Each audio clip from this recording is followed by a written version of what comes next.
Hey guys, umagang umaga ngayon, nagpunta ako dito sa aking trapal pond na low maintenance. Tapos, sinilip-silip ko yung mga fish natin dito. At tinan nyo, may nakita ako ngayon guys. Kaya lang baka matakot eh. Daming anak dito guys ng gapi. Yun. Kita nyo ba sila? Masyadong kita kasi nagre-reflect yung liwanag dito sa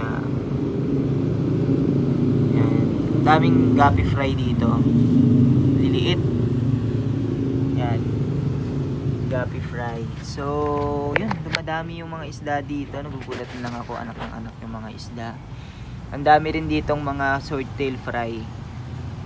So probably 1 month lang puno na naman to ng mga isda. Ang galing, diba?